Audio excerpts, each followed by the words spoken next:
What's happening, folks? Back with another reaction, back with some more Thomas Dolby. We're going back to his 1982 album, The Golden Age of Wireless. I apologize, this deep dive slipped off, not just because of the holidays, and indeed because of the holidays, pretty much all the regular deep dives were waiting between 3 weeks and a month. This one had actually slipped off for about a month before that, so it's been roughly 2 months, so I do apologize. But we are back to The Golden Age of Wireless, and the next tune is Screen Kiss, a concept related to romance scenes in film and television. From an acting point of view, I find it interesting in that, except for occasional exceptions, people who act in romance scenes are not actually, emotionally and physically involved in that way. So it's a credit to the acting of at least most romance scenes. I know some maybe come off as flat. I'm thinking of The Room. But yeah, ultimately they have to be convincing in that a kiss on screen has to look like it's being emotionally and romantically felt the way that we humans know from real life. So ultimately, it's an interesting type of acting, and ultimately, again, I suppose some screen kisses are more compelling than others. But yeah, ultimately, I'm not quite sure what to make of it as the starting point for a song. I will have to bring up that anytime the concept of a screen kiss comes up, I do think of the Hitchcock interview that I read a while back, and then I remember hearing a DVD commentary where someone talked about it. I forget who it was. But ultimately, in the interview, they asked Hitchcock, how long could you keep a screen kiss, on camera? Like, how long can you hold on a screen kiss? And after a moment of consideration, he said, well, that all depends on whether you let me put a bomb under the bed first. And it's like, oh my God, it's such a genius answer. So yeah, I do associate bombs under the bed with the concept of a screen kiss, but it's because of a very specific interview by Hitchcock, or with Hitchcock. In any case, let's listen to it as I try to recover my ability to speak. This is Thomas Dolby. The tune is Screen Kiss, and it's from his did I say 82? If I did, it's 84. And also it would help if the speakers were on. Okay, Thomas Dolby, Screen Kiss, Flat Earth, 1984.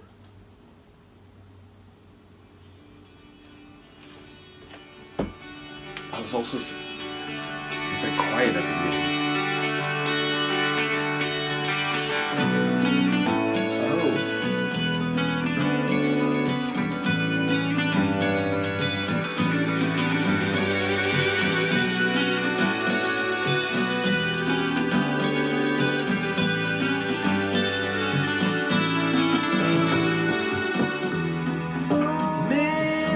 Time at the bar where all the English meet.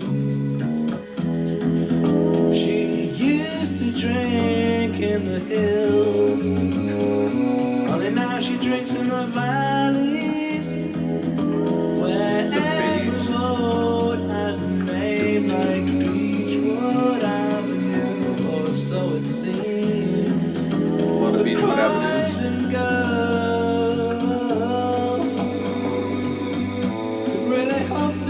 A home, but with 1,000 miles of real estate to choose from,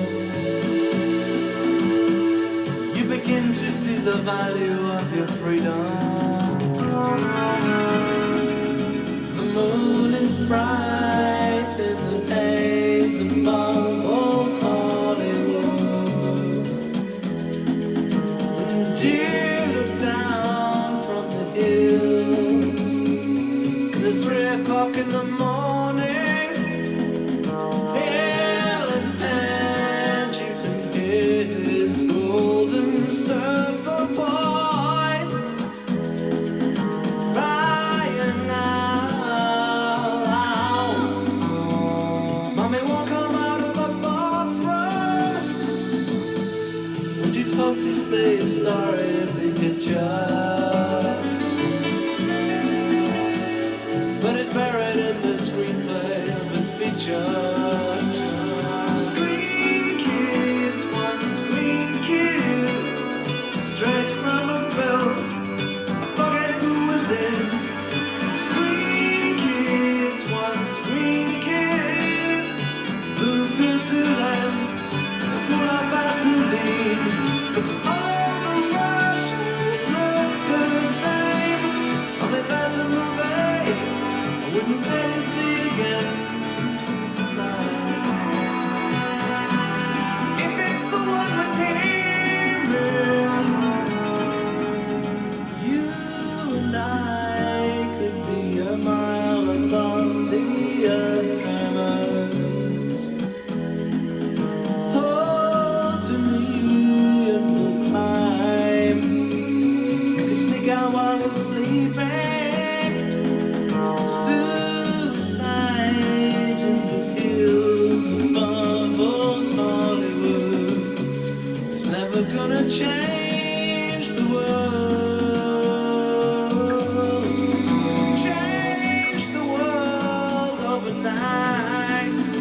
invention of the six-gun child, any more than the discovery of radium.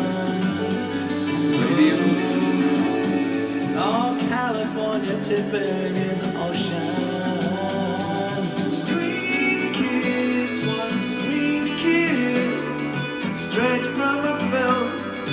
Forget who was in. Screen kiss, one screen kiss. Blue filter lens, stir Vaseline. All the Russians look the same. Only there's a movie I wouldn't pay to see again.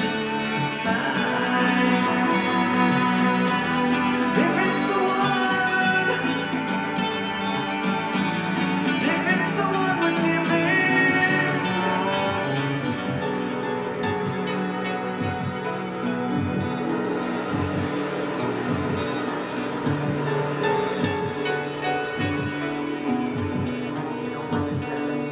For the coastal South areas, including Los Angeles. High cloudiness at times, otherwise fair, and a little warmer through Saturday. City center high winds in the mid-90s, low 970. Beaches will be 74 windy, low 960. An ominous cacophony of Southern California television broadcasts, like news broadcasts. Tonight, above the hills of Los Angeles, a suicide made no more impact than the discovery of radium. There are a number of other comparisons. Also, someone saw a screen kiss in a film they wouldn't pay to see again. More at 11. Yeah, it feels like the whole thing was very California specific and like referencing California and the golden something, which, you know, the Golden State is actually the nickname of the state officially. So, yeah, I don't know, I feel like there's commentary on Hollywood here because we're up in the Hollywood Hills above Hollywood, where, you know, Hollywood it's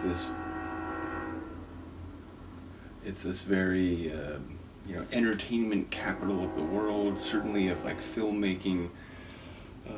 So it has glitz, it has glamour, it has, you know, famous people and so on. But then people often contrast that, you know, there's a famous punk song by Bad Religion, "The Hills of Los Angeles Are Burning," and it's, you know, there's a sort of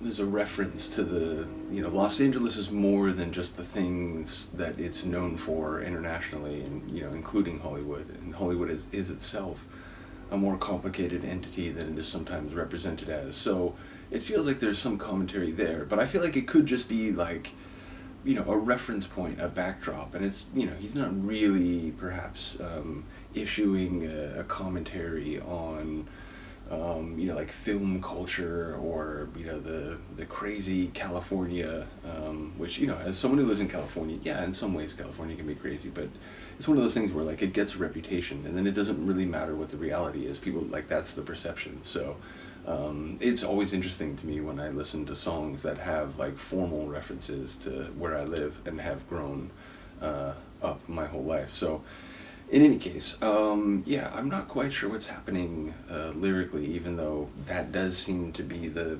geographical locus of the song. Ultimately, sonically, it's interesting in that it feels like natural, like hand drums for the most part, not like a, you know, formal drum set type of drums.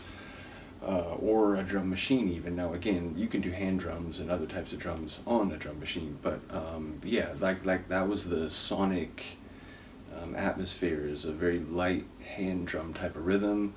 There were some ambient like pads in there that really sounded nice to me and reminded me of one of my favorite ambient artists, John Mark, so shout out there. I will have to comment again on the lyrics, like, his lyrics just seem so crazily specific. There's a lot going on, and a lot of the references are highly specific images or like narrative points. So yeah, like some writers write in like general emotions and concepts, and, you know, it's about like, it'll be, you know, not feeling what someone else is saying, or there's like a disconnect or something. But it's like Dolby's lyrics seem to be much more like precise and specific in a lot of cases, or at least that which I've already gone through. So that it again did stand out. A couple really nice vocal moments, I will say, like, you know, sometimes where he pushes and extends the end of a melodic line, and I think that, you know, in a way that I think sounded really well, really good. And yeah, ultimately a well-composed tune. I look forward to hearing what people have to say about this one, and again, I apologize, I've been away from the Dolby deep dive. I've mentioned this a bunch of times, but it's just another tune that, like, you know, he was doing his own thing. Like, he had his own level and style of creativity, which maybe, you know, maybe knowing She Blinded Me with Science, I should have picked up on. It's such a crazy, funky tune, and it's such a crazy, funky tune to become like such a big hit, which, you know, is like another statement in its credit, I think. If you can do a tune that's like off the beaten path and it still gets like a lot of mainstream attention and credit, you've done something right. So yeah, given that I knew that track, maybe I should have seen the individuality and, you know, crazy creativity coming a bit more clearly. But yeah, it's been an eye-opening journey already, and we're still, you know, early days in the Dolby journey, including for this album. This is what, the third track, so lots more to go on this album. Looking forward to the rest of it. Once again, shout out to Han Solo and all the people who've been involved in this deep dive, and yeah, looking forward to getting it going again, along with a number of others. You know, it's like you take a break for a few weeks for the holidays, which I did enjoy, and it was fun to do a bunch of holiday-related videos that I have been, you know, planning for a while. But yeah, then it's like when you go to start everything again, it's like, holy smokes, I am really going through a lot of deep dives, because, you know, I've done like several days now of like restarting a number of them, and there's still a number to go that, you know, the last one was pre-holiday break. So yeah, more work to do. I appreciate those who have patience and are here for it. Let me know what you think of this tune. I will see you next time. Peace.